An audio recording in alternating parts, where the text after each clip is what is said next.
हाल ही में किस न्यायालय ने अपने एक महत्वपूर्ण आदेश में सेक्स वर्क को एक पैसे के रूप में मान्यता दी है? सुनिए मेरी बात को, हाल ही में दोस्तों सुप्रीम कोर्ट का एक डिसीजन आएगा। सुप्रीम कोर्ट का एक डिसीजन आया। आजकल दोस्तों सुप्रीम कोर्ट जो है वो आर्टिकल 142 का दोस्तों भरपूर उपयोग कर रही है। आर्टिकल 142 का इस्तेमाल पूर्ण न्याय का इस्तेमाल करके। अब दोस्तों फिर एक बार सुप्रीम कोर्ट जो है क्या, फिर एक बार दोस्तों supreme court recognise sex work as a profession. क्या सुप्रीम कोर्ट ने कहा है कि जो सेक्स वर्क है वो एक तरह का व्यवसाय है और उसे उसी के अनुसार ट्रीट करना चाहिए। मतलब जिस प्रकार दोस्तों व्यवसाय का सम्मान होता है, जिस समान व्यवहार से सम्मान होता है, वही दोस्तों सेक्स वर्क के साथ होना चाहिए। ये एक प्रकार का प्रोफेशन है। ये किसने कहा? सुप्रीम कोर्ट ने दोस्तों ऐसा कहा।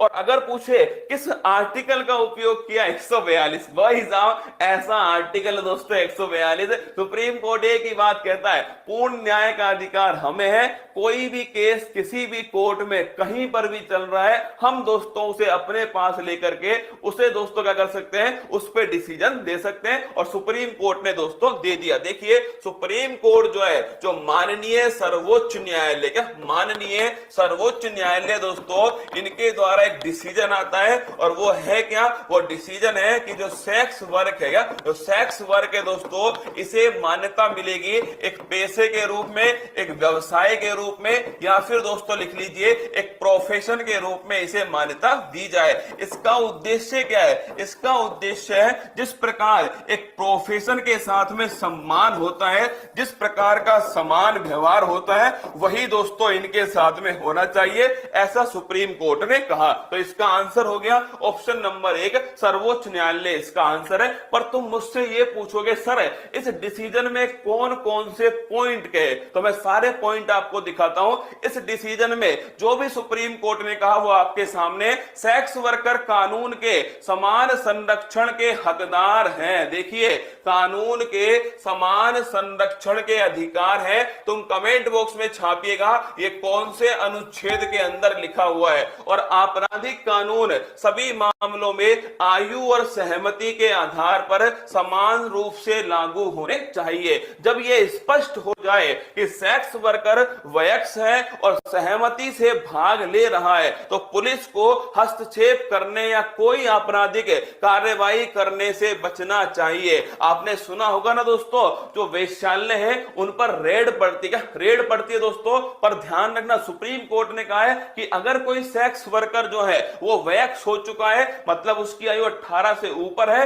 और अगर वो अपनी सहमति से इस काम में भाग ले रहा है, मतलब दोस्तों कोई जबरदस्ती नहीं है, क्या कोई जबरदस्ती नहीं है, सहमति से वो भाग ले रहा है, तो ध्यान रखिए पुलिस को कोई भी आपराधिक कार्रवाई करने से बचना चाहिए। ये भी दोस्तों कहा गया। अगला क्वेश्चन देखिएगा, अगला पॉइंट, जब भी किसी वेश्यालय पर छापा मारा जाता है, जब भी किसी वेश्यालय पर छापा, दोस्तों मैं बड़ा करता हूं, देखिएगा, जब भी किसी वेश्यालय पर छापा मारा जाता है तो सेक्स वर्कर्स को गिरफ्तार या दंडित, परेशान या पीड़ित नहीं किया जाना चाहिए। क्या दोस्तों, जब भी किसी वेश्यालय पर छापा मारा जाए तो जो सेक्स वर्कर है उन्हें गिरफ्तार, दंडित, परेशान या पीड़ित नहीं करना चाहिए। और चूंकि स्वैच्छिक सेक्स वर्क अवैध नहीं है, जबकि वेश्यालय चलाना गैर कानूनी है। नोट कर लेना इस बात को। सुप्रीम कोर्ट ने कहा है कि अपनी इच्छा से दोस्तों अगर कोई सेक्स वर्क कर रहा है तो वो अवैध नहीं है, वो इलीगल नहीं है। लेकिन दोस्तों अगर